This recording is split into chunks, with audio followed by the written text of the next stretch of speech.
Namaskar and welcome to Midday Prime. I'm Sakal Bhatt, and in the next 1 hour on the show, we will be bringing you a quick update on all the parliamentary proceedings. Today being the second day of the monsoon session of Parliament, we'll also get you a quick update from rain-battered states. We will be getting you top trending international stories, what's happening at the Tokyo Olympics and more sporting action, plus top stories from the business as well. But first up on Midday Prime headlines. Prime Minister Narendra Modi says corona pandemic not a matter of the government but a matter of humanity. In the epidemic that happened after 100 years, no one was allowed to die of hunger. Expresses displeasure over opposition's attitude, says participation in the discussion is must, appeals MPs to motivate people for vaccination, also appeals citizens to take vaccine when their turn comes. Second day of the monsoon session of Parliament witnesses opposition a crore in both the houses impacting legislative business.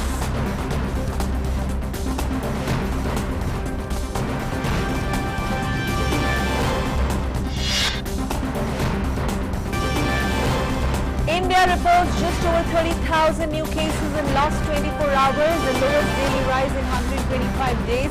Vaccination drive continues with a cumulative 41.18 crore doses administered across the nation so far.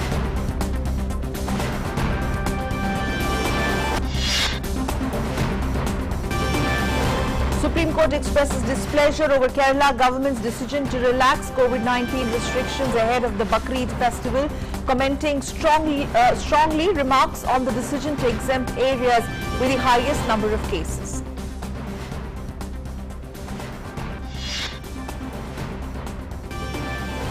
North India witnesses heavy downpour. Incessant rainfall throws parts of Mumbai out of gear.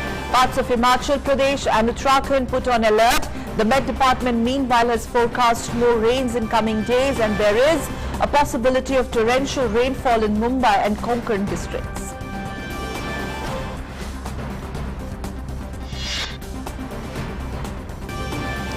In international news, diplomatic missions, NATO representative in Afghanistan urged Taliban to hold a military offensive after the weekend meeting between Afghan leadership and Taliban makes no mention of ceasefire.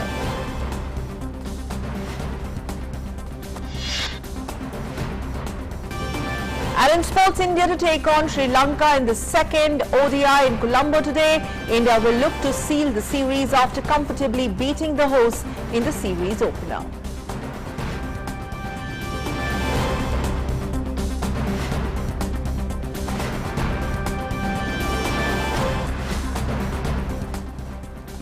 And let's begin Midday Prime with the big news.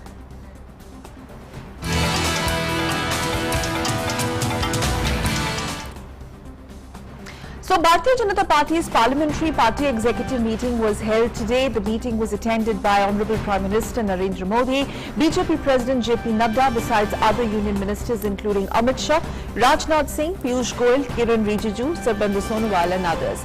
Speaking to media persons, Union Parliamentary Affairs Minister Prahlad Joshi said that Prime Minister has specifically expressed concern over Congress's behaviour in the House during the monsoon session of Parliament. He added that the pandemic is the biggest problem the world is facing in 100 years and the government has made all efforts to ensure that no one remains without food. He also added that the NDA government has done everything possible, considering it as its duty and not a favour to anyone. प्रधानमंत्री जी विपक्ष के जो धारणा है, विपक्ष के जो रूप है, स्टैंड है, उसके बारे में बहुत चिंता व्यक्त की। सदन में चर्चा का भी, जिसमें सरकार और प्रधानमंत्री जी चाहते हैं कि चर्चा समृद्ध हो, चर्चा सार्थक हो, इसलिए चर्चा में भाग लेना चाहिए। इतने बहुत बड़ा महामारी हमने लगभग 2 साल से हम इससे झेल रहे हैं, लेकिन बहुत गैर जिम्मेदार, most irresponsible behaviour specially Congress party कर रही है। During the meeting, the Prime Minister has urged the members to encourage citizens to get vaccinated. माननीय प्रधानमंत्री जी हमारे सभी एमपीओ को आग्रह किया है, जो वैक्सीनेशन का प्रोग्राम है और गरीब कल्याण योजना है, ये सभी गरीब तक पहुंचना चाहिए। इसके लिए भी हमको प्रयास करना चाहिए। ये कॉल माननीय प्रधानमंत्री जी ने किया है। Rajya Sabha saw repeated adjournments amid uproar by the opposition. Right now, the discussion is underway on COVID in the House.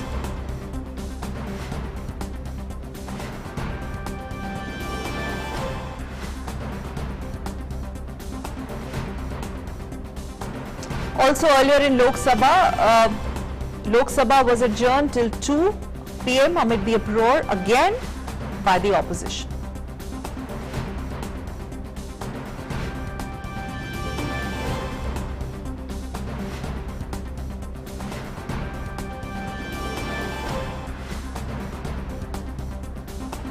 Okay, as we stay with these visuals, let's quickly go across to my colleague Vishal joining us live from Parliament. Vishal, quickly, what's the latest you're picking up?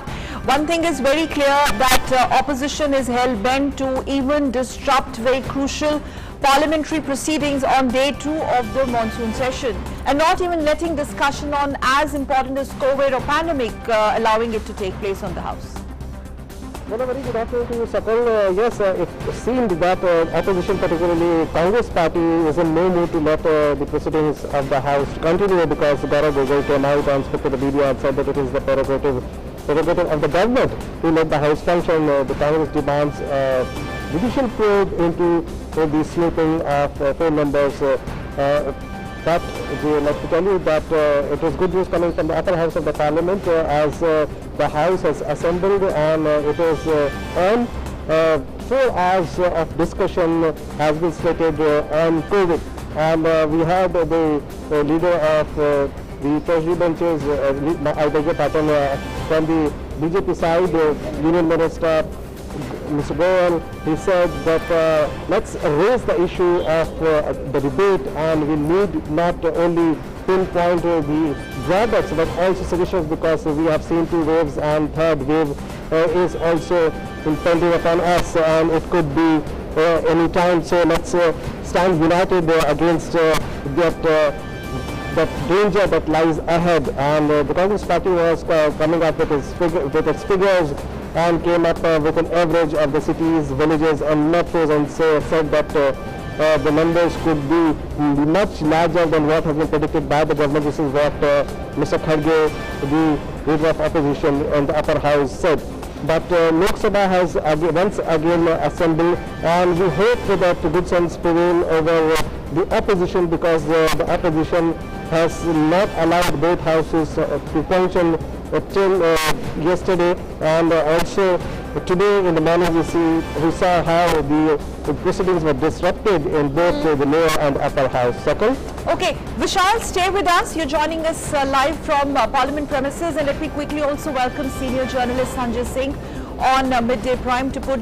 Okay, Sanjay Singh, I've been told, is going to be with us in a short while from now.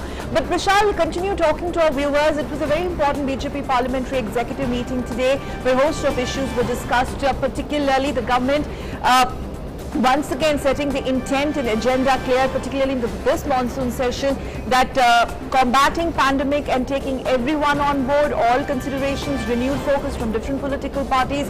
Government wants all to fight this out together, but at the same time, Honorable Prime Minister pointing out the disruptive politics approach staged by the Congress party yesterday and the opposition, the way they broke the parliamentary traditions of introducing the new members to the parliament.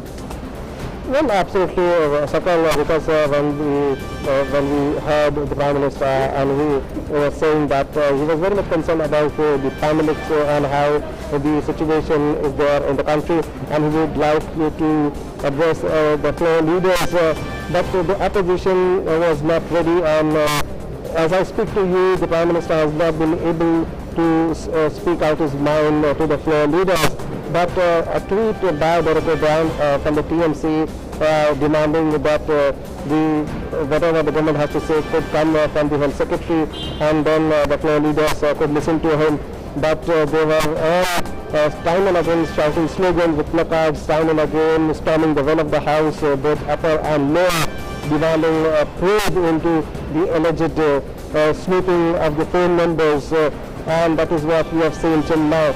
But thankfully, the upper house is seeing good discussion going on, both the opposition and the government side. They have agreed that they would be discussing, and they are discussing it in length, and 4 hours have been slated for this discussion. And we know that the country has faced a lot of problems in the second wave, and how we literally conquered the second wave after the initial hiccups, thanks to the vaccination drive, which is also the largest in the world. And this is what the Prime Minister has been saying time and again. He's also been asking the parliamentarians to follow the COVID protocol. In fact, the chairman of the Rajya Sabha yesterday, he asked all the members to maintain COVID protocol. There has to be social distancing, and he also asked the concerned authorities to arrange for proper seating. And he also urged the members that not everybody should look for space at one time, but also there are the seats are also available in the galleries. Vishal, as we speak, we have some important breaking news coming in from Parliament. Lok Sabha has also been adjourned till 3 in the afternoon today. So it's 2:11 right now. What seems to be the strategy of the opposition? Asking questions to the government, having a discussion, debate is what the government has always welcomed. And when the country is battling pandemic, there seems to be a specific plan. They are wanting to derail discussions. Also on the pandemic front, they don't want these discussions to take place. What more are you picking up from the opposition's camp? Well, second, it seems a sequel to the winter session, because the upper house is having a discussion on the pandemic, while the lower house has once again been disrupted and again adjourned till 3 p.m. as we just informed our viewers. When we spoke to Gaurav Gogoi and asked him a question, was Congress willing to participate in the parliamentary business, and he said that it is the prerogative of the government. The Congress was sticking to its demand of judicial probe. He said that JPC is welcome, but we would like a sitting judge or a retired judge to look into, to probe into the issue. But it is very strange that the same Congress party is participating in a debate on COVID in the upper house, and in the lower house they are not allowing the house to function. So quite a paradox as far as the Congress party is concerned. They do not let the lower house to function, but in the upper house they agree, and they come up with all the figures and facts what they claim are true, and they are discussing on the issue of the pandemic. But in the lower house they are not allowing the house to function. This is the Congress party. And other parties also, they are a divided house, because every party has its own agenda. Yesterday we saw the Akali Dal raising the issue of farmers. Then there were some independent members like Hanuman Beniwal from Rajasthan. He was supporting the Akali Dal's move, while the Congress party was asking questions on the Pegasus issue. Okay, Vishal, stay with us. Let me quickly welcome Sanjay Singh, senior journalist, now live with us. Sanjay, I'm sure you heard my colleague Vishal is reporting live from Parliament. Repeated adjournments seen in lower house in Lok Sabha. Now it's adjourned till 3. As we speak, the discussion on COVID is underway amidst uproar once again staged by the opposition. Very quickly, first of all, just to put in perspective the big takeaways from this very important BJP parliamentary executive meet, where the government has set the tone for the issues that it really accords prime importance, provided the opposition let the debate take place on the floor of the house. It is actually very unfortunate. In fact, the BJP parliamentary party, what Prime Minister said, was very important. The opposition should have been talking about it, the COVID thing, COVID management. And there was another thing, PM yesterday had offered the annual party leaders to come to him, they can sit together and discuss about COVID management, about possible third vendor and so on and so forth. But they did not agree for that. There is a via media has been found whereby health secretary. That is besides the point. But the opposition is out there, and any elected leader out there in parliament, the principal thing is to raise popular the issues which affect every single citizen or people of the region. In this particular case, what is happening about the Pegasus case, this I think is a manufactured case. If you read the whole story, whatever has appeared in the Indian partner and elsewhere, the so-called partner around the world system. Go to their background, you know about their background. We did not discuss that. But there is nothing substantive, nothing actually, there is nothing, so to say.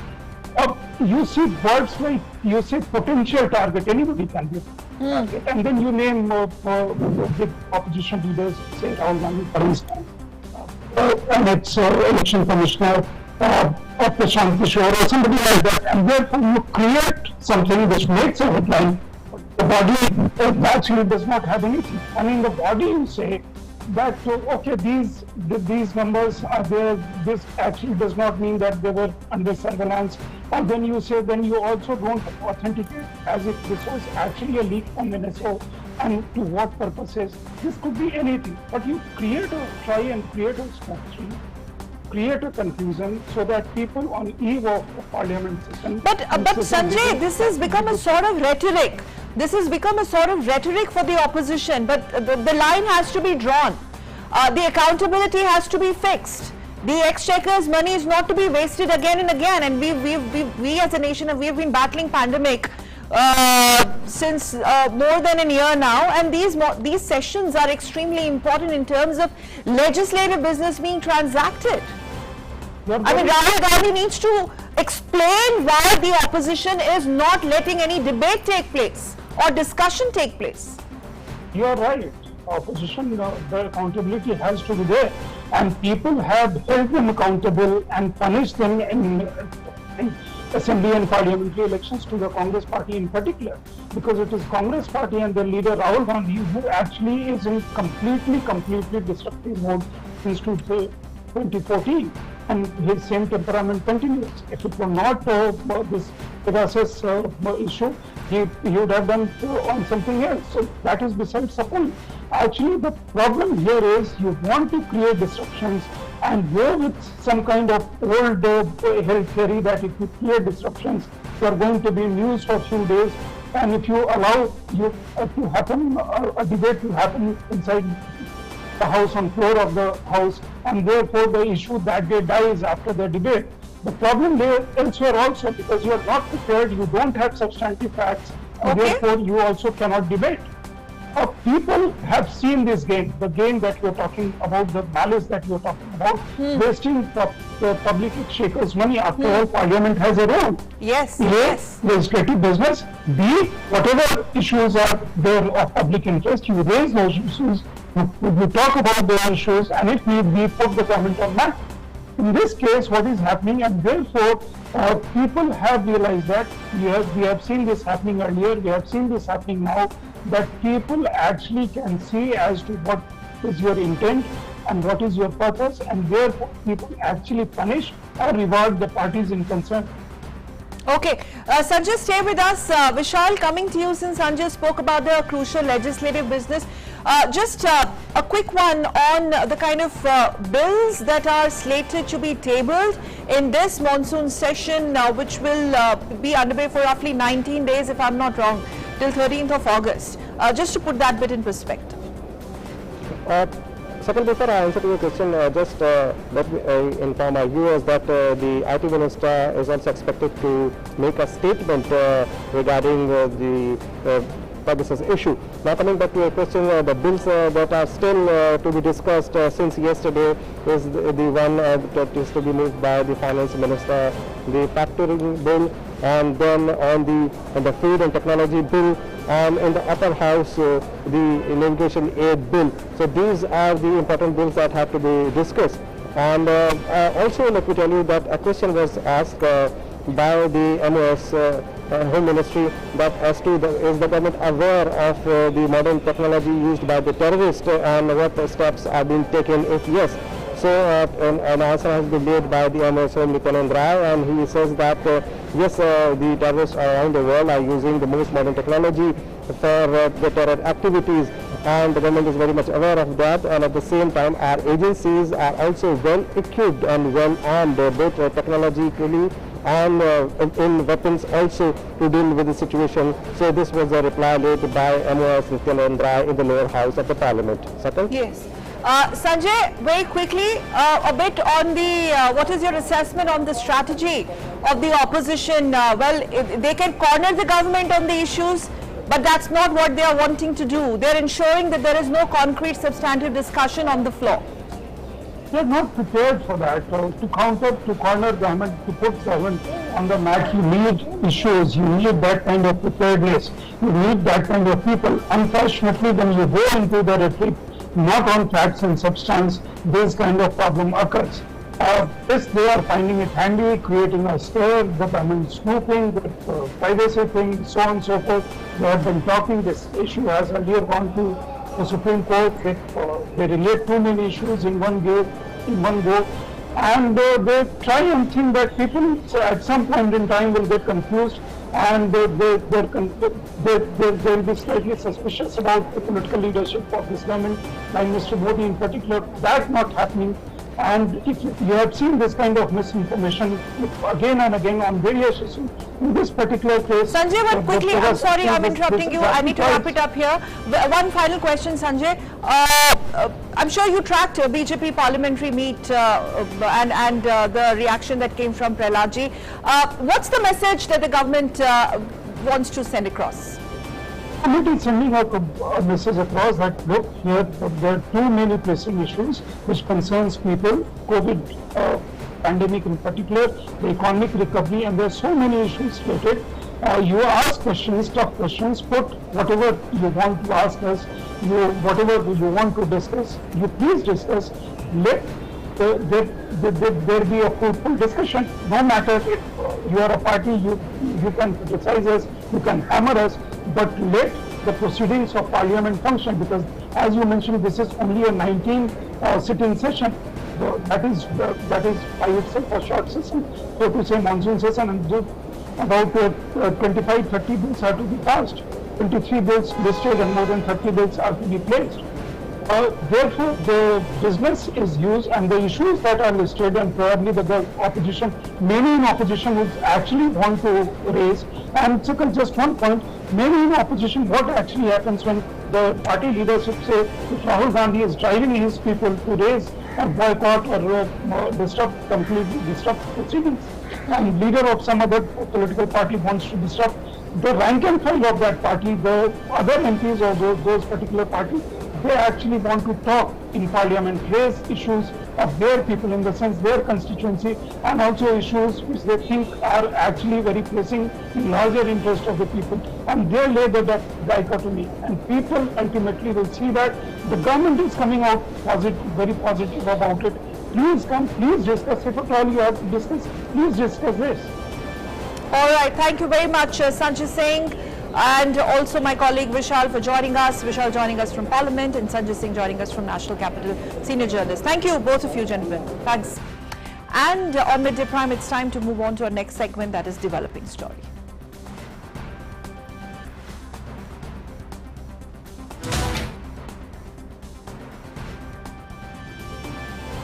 So, Mumbai Crime Branch has arrested businessman and actor Shilpa Shetty's husband Raj Kundra in connection with making pornographic films and publishing them through some applications. Now, Crime Branch police maintain that they arrested him last night as he appears to be the key conspirator of this, and they have sufficient evidences regarding this. Now, 11 more persons have also been arrested so far in this case, which was registered in February 2021. According to Mumbai Police, Kundra has been discharged under various sections of IPC and those of Information Technology. He has also been charged under Indecent Representation of Women Prohibition Act. Mumbai Police Commissioner has said that they have sufficient evidences regarding Kundra's arrest. Kundra has been produced before a Mumbai court today. Mumbai Police seeks custody. Mumbai Police has sought custody of Raj Kundra. And now on Midday Prime, next segment, National Prime.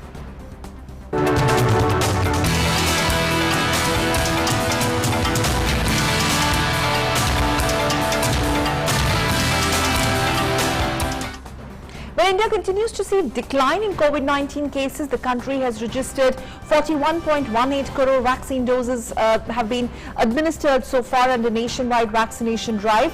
Over 3.03 crore recoveries have been recorded so far across the country, out of which over 45,254 patients have recovered during the last 24 hours, and with this the recovery rate has increased to 97.37%. 30,000 plus daily new cases were reported in the last 24 hours, which are lowest in 125 days so far, and India's active caseload has declined to 4,06,130, which is also lowest in 117 days. Active cases constitute 1.30% of the total cases.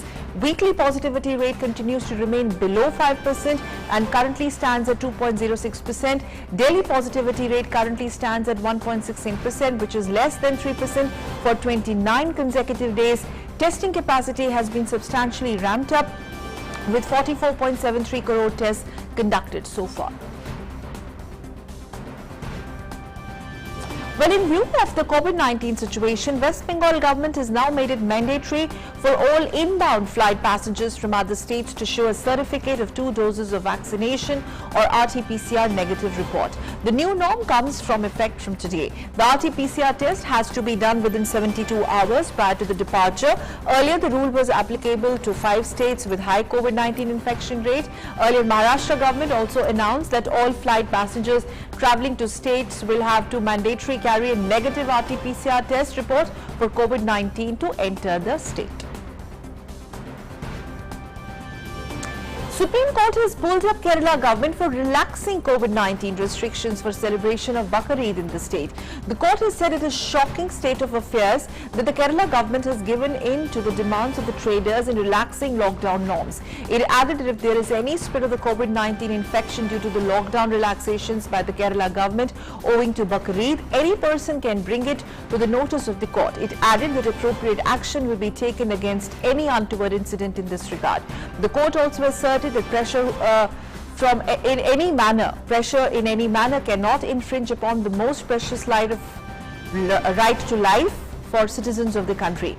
The apex court has thus directed Kerala government to give heed to Article 21, read the Article 144 of the Constitution of India, and follow orders given in the Kamad Yatra case.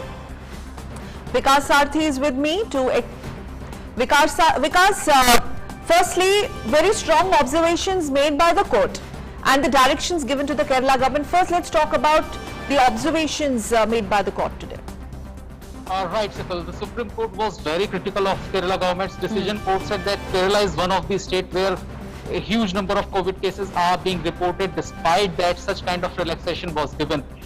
Though court was not in a position to do much, as it was the last day of that relaxation. The relaxation was given for 18, 19 and 20, and in fact the Kerala government had divided regions on the basis of positivity rate, and category D was supposed to be the places where the positivity rate is quite high, and markets were allowed to open in these areas yesterday itself. Though today markets in D zone will remain closed, but yesterday they were open, so there was not much left for the court to do today itself. But court made some very strong observations against Kerala government's decision, and in fact court said that though we are disposing this petition, but if anything is done by the state authorities or by the local administration which violates the COVID protocol, then certainly Supreme Court will hear those issues at a later stage.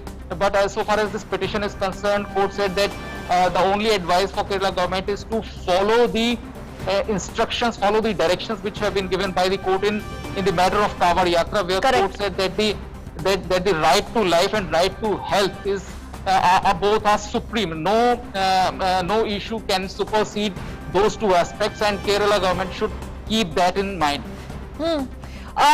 Any update as to what are the what's the next course of action that the Kerala government is intending to follow, in the sense the points put forth by the council representing Kerala government?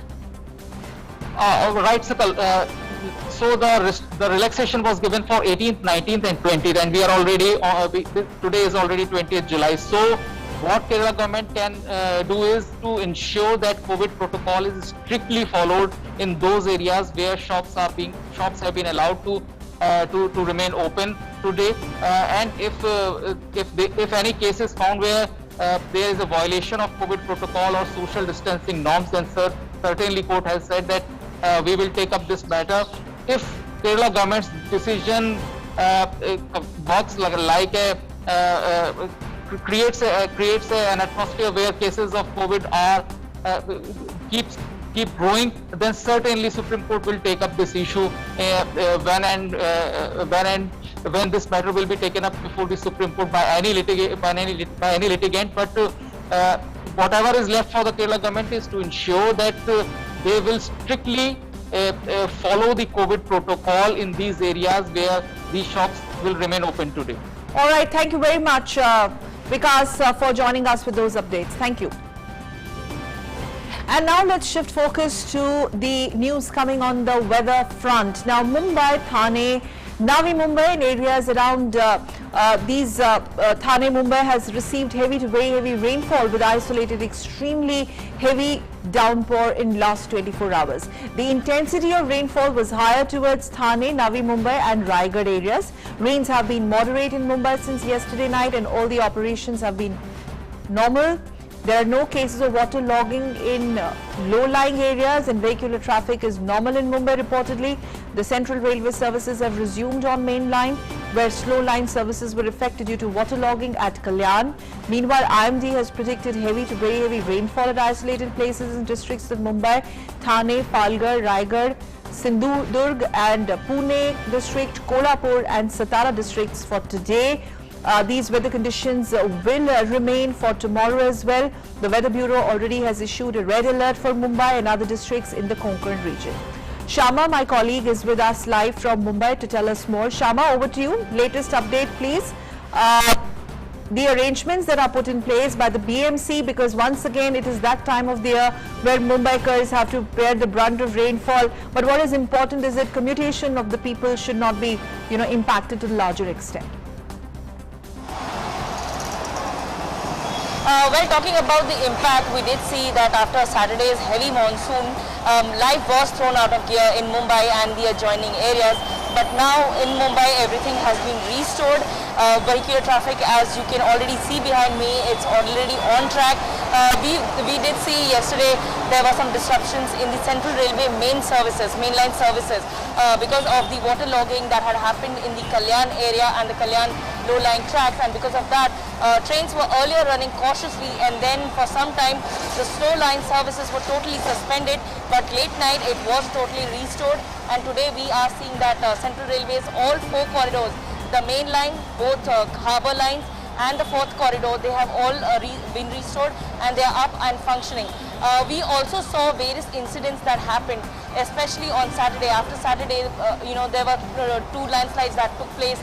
Yesterday also there was an incident of landslide in the Thane's area, in Thane area of Kalwa, where on the hilly area, Gholai Nagar, which is the hill area of Kalwa, there was some loose soil and boulders that fell on the slums that were beneath, and 5 people from the same family lost their lives. Apart from that, water logging issues were also reported at many places, including one parking lot at Kandivali, which was also later on put, 4 high working pumping machines were put, and the water was pumped out of that particular parking lot. But we did see that there were many four-wheelers and two-wheelers stuck over there in that parking lot. Overall, we could say that after the weather information given by the IMD, which has been extended till 23rd July. Earlier, we did see that orange alert was issued for Mumbai, Thane, Palghar, Navi Mumbai, Pune, Kolhapur. All these areas, they were in the orange alert zone. But as and when the rainfall activity increases, intensifies, this particular this particular orange alert has been upgraded and has been put to red. But today we are seeing that the rains in Mumbai is in moderation and life is totally in gear. But yes, we have to be on alert Mumbai and the adjoining areas still have to be on alert, and as the Chief Minister Uddhav Thackeray has directed all the administration that they also have to be on alert as to avoid any untoward incident that could happen due to rain related. All right, Shama, thank you very much for those updates from Mumbai. And from Mumbai, let's move on to Bihar, where train services on Darbhanga-Samastipur rail section of East Central Railway has been restored following receding of flood waters on track. Rail traffic on this route was suspended about a fortnight due to inundation of rail track. After improving the conditions, at least 12 pair of special trains would now run again on the route. Railways will, however, carry on surveillance on the rail bridge and tracks along the bridge on the Muktapur-Samastipur route. Meanwhile, the flood situation is stable in 7 districts, including Sitamarhi, Shohar, Muzaffarpur East and West Champaran districts. And thunderstorms with light to moderate intensity rain would occur over and adjoining areas of many places across national capital Delhi and NCR. Thunderstorm and rainfall would also occur in Kurukshetra, Karnal, Panipat, Ganor in Haryana and Baruth, Bagpat, Khekra, Modinagar, Siana, Hapur, Pilakwa, Tundla, Eta, Jalasar, Sikandra Rao, Hathras, Agra in UP during next 2 hours. While widespread rainfall that lashed most parts of northern India during the past 24 hours has significantly more than that what is normally experienced during this particular period, monsoon for the month of July still remains below par in Punjab and Haryana. The Met Department has also forecast heavy rainfall in several parts of Punjab as well as Haryana today. And red alert warning of heavy to very heavy rain has been issued for most of the Uttarakhand's 13 districts along with parts of Himachal Pradesh. The Met Office has predicted heavy to very heavy rain across Uttarakhand between July 19th and July 21st.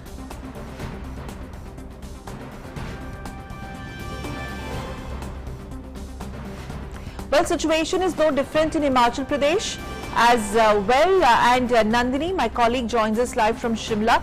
Nandini, over to you. What's the advisory for the next 48 hours there in Himachal?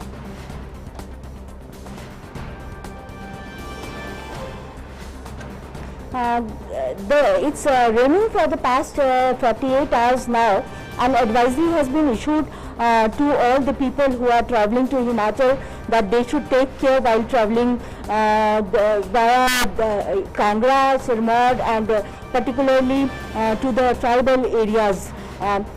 Then yellow alert has been sounded in almost all the districts of Himachal. Presently, there is intermittent rain in Shimla district, Kangra, Chamba and Kullu Manali area.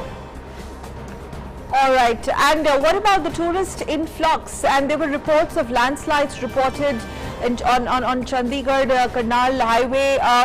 Has the situation been brought under control?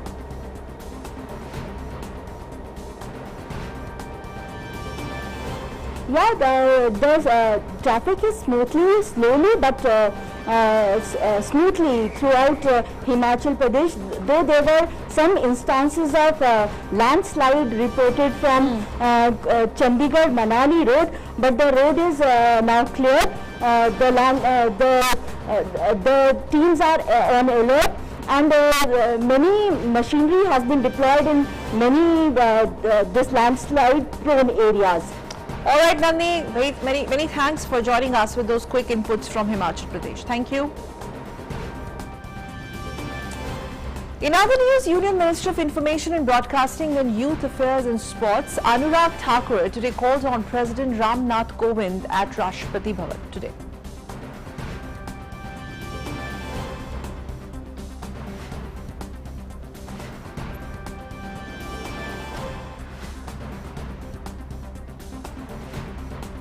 Also, Shripad Yeso Naik today took charge as Union Minister of State for Tourism, Ports, Shipping and Waterways. Naik expressed gratitude to Prime Minister Modi for entrusting him the responsibility. Naik was elected to the 13th Lok Sabha from North Goa constituency. As of 2019, he has held his seat in this constituency, winning in 2004, 2009, 2014 and 2019 elections. In fact, he was also the Minister of State, independent charge of the Ministry of Ayush earlier, Government of India, and continued as MOS, independent charge for Ayush, and was later appointed as MOS for Defence. He is now the MOS Tourism. Moving on to more news and updates on Midday Prime. The third session of the JEE main exam 2021 has started from today. Earlier this exam was to be held in April, but due to corona pandemic it had to be postponed. National Testing Agency is conducting computer-based JEE main examination, and in order to deal with the challenges of corona pandemic, this time instead of 232, the examination is being conducted in 334 cities, as well as number of examination centers in each shift has also been increased from 660 to 828. The exam will be held on July 20th, 22nd, 25th, 27th, for which a total of more than 7,09,000 candidates have registered. All the guidelines and protocols related to COVID-19 are being followed during the examination. Face masks are being provided to all the candidates at the examination centers. Also, different timings have been fixed for reporting of candidates at the examination centers so that more crowd does not gather at the same time. Apart from this, arrangements have been made for them to sit in the examination hall while ensuring adequate social distancing. This year, JEE main exam is being conducted in 4 sessions. The first 2 session exams have been conducted in February and March. The 4th session examination, which was to be held in May, will start from August 26th. Today is the last date of application for the 4th session examination. And now it's time to move on Midday Prime to the world of business updates.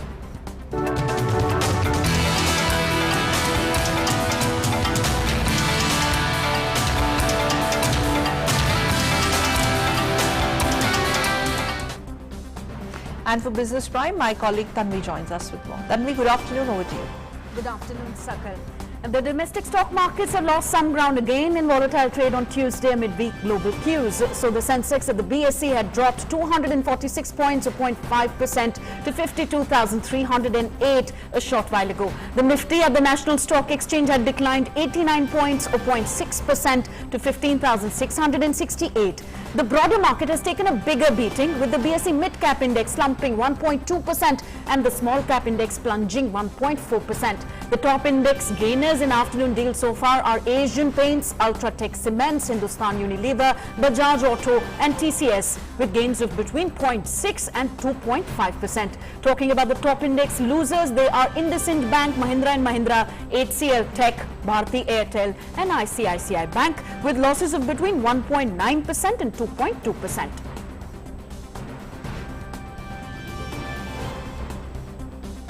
Other key Asian markets also retreated on Tuesday as investor sentiment dampened further amid growing fears that the spreading Delta variant of coronavirus would harm the global economic recovery. So MSCI's gauge of Asia Pacific stocks outside Japan slumped nearly 1%. Japan's Nikkei 225 index dropped 0.5%. China's Shanghai Composite Index declined 0.6%. Hong Kong's Hang Seng Index plunged 1.3%, and South Korea's Kospi Index lost 0.7%.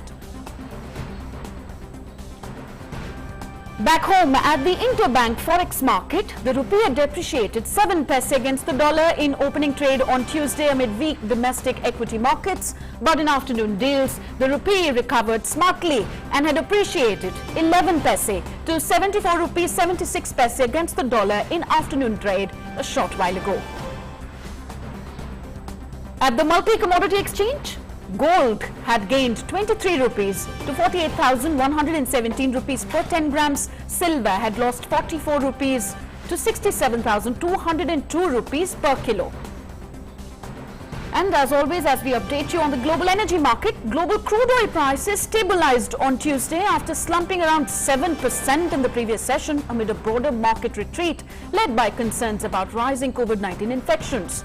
So Brent crude oil gained just 1 cent to $68.63 a barrel. US crude was up 15 cents at $66.57 a barrel. So, Sakal, that's it from the world of business. Back to you. Thank you so much, Tanvi, for bringing us up to speed with whatever is happening in the world of business. And now from the world of business, let's move on to the rest of the world. What's making news there?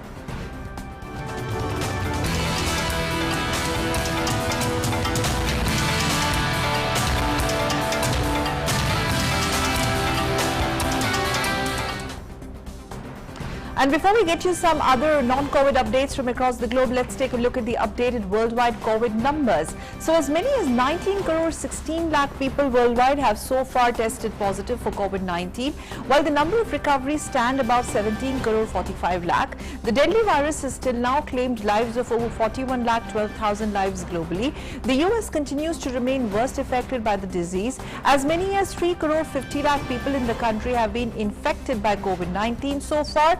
The virus has claimed lives of more than 6,24,000 people in the state. In United States. And the World Health Organization has announced a plan for the next phase of research to further explore or possible pathways of introduction of SARS-CoV-2 virus into the human population. The plan includes 5 areas of further inquiry, including in China. However, WHO proposal for the second phase of study did not include study of the role of cold chains and frozen foods, which China resorted to many times as an excuse to stop the shipments from India and other countries. It includes research into humans, animals, environments involved in wildlife farming and trade, animal markets in and around Wuhan, areas with the earliest signs of circulation of the virus or where related viruses have been found in animals, and additional genetic tracing as well as analysis. The proposal also calls for audits of relevant laboratories and research institutions operating in the area of the initial human cases identified in December 2019. In Australia, as the Delta variant has accelerated the surge in COVID-19 cases, 2 of the country's 6 states are in lockdown from today, with Victoria extending its lockdown for 7 days and South Australia announcing a week-long lockdown. Sydney was in a 5-week lockdown. A 5-day snap lockdown in Victoria state was due to end Tuesday night, but authorities said the lockdown would need to be extended 7 days. Australia's most populous state, New South Wales, of which Sydney is the capital, is battling the largest COVID-19 outbreak with total cases exceeding 1,400. The state has reported 78 locally acquired cases, down from 98 a day earlier. The state of South Australia entered a snap 7-day lockdown after identifying new Delta cases. Authorities have so far identified 5 cases linked to the current cluster. And from Australia, talking about UK, where British Prime Minister Boris Johnson said on Monday that he would make proof of double vaccination a condition of entry to nightclubs and other venues where large crowds gathered from the end of September. Clubbers flocked on Monday to the first live music events without restrictions since the COVID-19 pandemic began. The government there in UK has reopened nightclubs and dropped almost all coronavirus measures in England in a bet that mass vaccinations will prevent another deadly wave of COVID-19. In fact, Britain on Monday ended more than a year of COVID-19 lockdown restrictions in England, although Johnson's Freedom Day was marred by surging infections, warnings of supermarket shortages, and his own forced self-isolation. Britain has the 7th highest death toll in the world and is forecast to soon have more new infections each day than it did at the height of a second wave of the virus earlier this year. And from Britain, talking about Cuba, which kept coronavirus infections low last year, now has the highest rate of contagion per capita in Latin America. That has strained its healthcare sector and helped stoke rare protests that have roiled the communist-run island. Many Cubans have aimed their anger at their own government's handling of the economy and the pandemic. The Caribbean nation of 11 million people reported nearly 4,000 confirmed cases per million residents over the last week, 9 times more than the world's average and more than any other country in the Americas. Cuba's handling of the pandemic was one of the issues that propelled thousands to take to the streets nationwide on 11th of July in unprecedented anti-government demonstrations in a country where public spaces are tightly controlled. Demonstrators also protested shortages of food and medicines and curbs on civil liberties.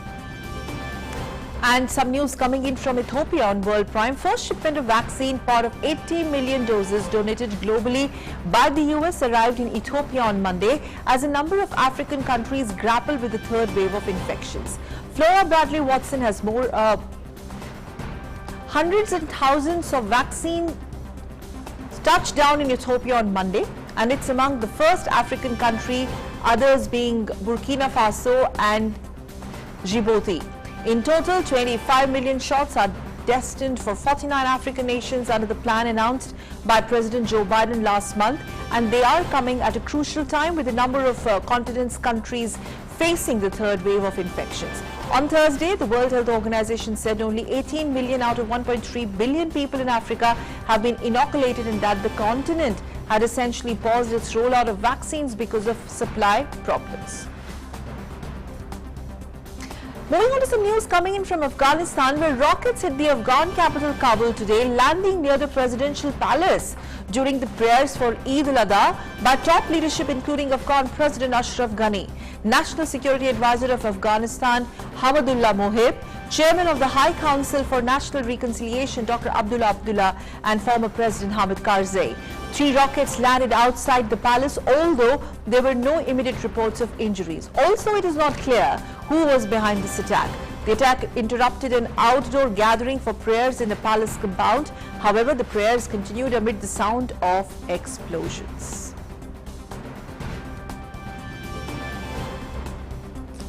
Meanwhile, the US Embassy in Afghanistan has issued a statement saying that it received reports of multiple rocket attacks in downtown Kabul this morning. US citizens should exercise caution and seek shelter in the event of additional rocket attacks. As a reminder, in accordance with the travel warning for Afghanistan, the Department of State warns US citizens against travel to Afghanistan. The security situation in Afghanistan is extremely unstable, and threat to all US citizens in Afghanistan remains critical. It further states that US citizens currently visiting or residing in Afghanistan should consider departing. The embassy strongly urges US citizens who decide to remain in Afghanistan to review the personal security plans, take appropriate steps to enhance personal safety, remain aware of your surroundings, monitor local media for updates, and maintain a high level of vigilance.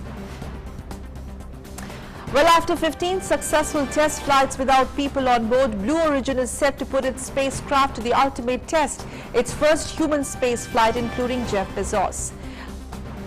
The company plans to send Bezos, his brother Mark, aerospace pioneer Wally Funk, and Dutch teenager Oliver Damon to the edge of space this evening to float in microgravity for a couple of minutes and quickly return to Earth.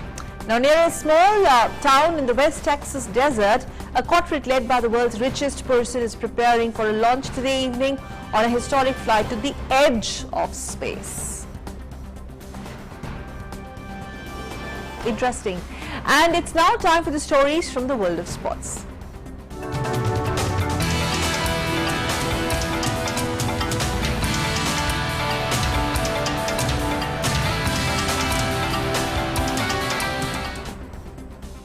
And on Sports Prime, Deepika joins us with more. Over to you, Deepika. Good afternoon. Good afternoon, Sakal. Let's take a quick look at all what is happening in the world of sports, and starting with cricket. Sri Lanka has won the toss and has opted to bat first in the second ODI of the 3-match series in Colombo. India won the first ODI by 7 wickets, chasing a victory target of 263 runs set by Sri Lanka. India achieved the target in 36.4 overs with Shikhar Dhawan's unbeaten 86 in 95 balls and Ishan Kishan's 59 in 42 balls. Prithvi Shaw, who made 43 in 24 balls, was named player of the match.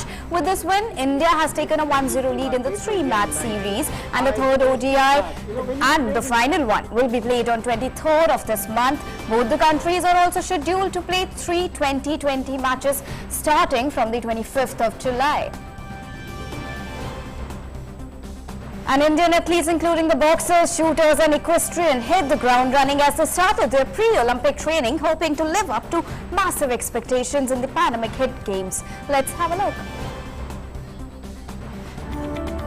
3 days to go for Tokyo 2020 Olympics, and our Indian athletes are dropping the sweat in pre-training sessions. Indian athletes, including the boxers and shooters, hit the ground running as they started their pre-Olympic training.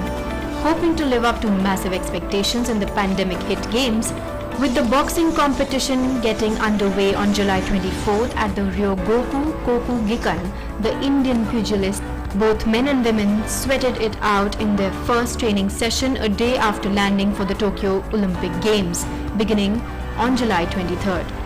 An unprecedented 9 Indian boxers will be taking the ring at the Tokyo Olympics, conscious of the fact that medal expectations from them are at an all-time high. Fuad Mirza, the first Indian equestrian to qualify for the Olympics in 2 decades, is seen practicing in one of his training sessions in Germany. Fuad had sealed India's lone equestrian Olympic berth. The Bengaluru rider has chosen the Jara foal as his equine partner for the Olympics.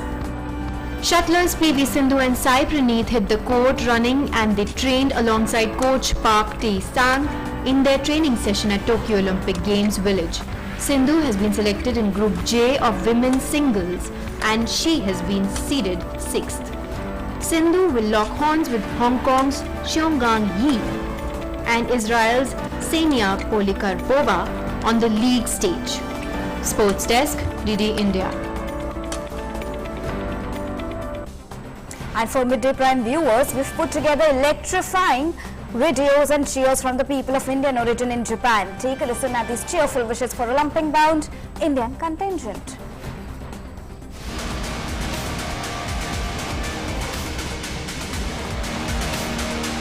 This is Anil. Hi, this is Jishnu, standing in front of Tokyo Olympic Stadium, cheering for Team India. Cheers for India. Cheers for Wish you all the India. best. Namaste, myself Prakriti. And I am Himmat.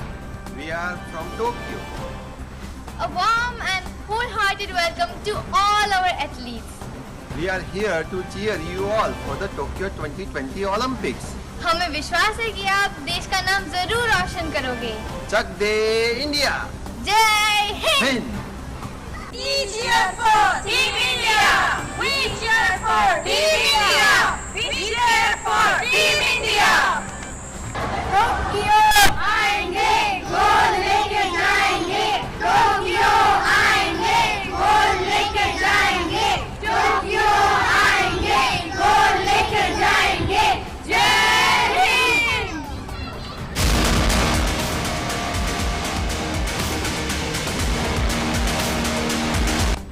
And moving on, Tokyo Olympic organizers have decided to ban spectators from venues of the Olympics starting this week in a bid to stem an increase of COVID-19 infections, with the capital in a state of emergency until the 22nd of August. Foreign visitors were banned earlier from attending the delayed Tokyo 2020 Games. The International Olympic Committee has had to slash the number of officials attending the opening ceremony on Friday to comply with health and safety rules. As COVID-19 infections rise in Tokyo, public concern has grown about hosting the event that is bringing tens of thousands of overseas athletes, officials and journalists into Japan's capital. Games officials have already reported COVID-19 cases among competitors in the athletes' village in Tokyo, bringing the total number of cases connected to the Olympics to at least 10. And that's all in sports updates. Over to you, Sakal. Thank you, Deepika. Thank you for joining us on Midday Prime. And now it's time for our next segment, Life Prime, where we bring you stories from the world of art, culture, cinema, fashion, science and innovation. These are the stories that bring smiles, stories that are changing lives.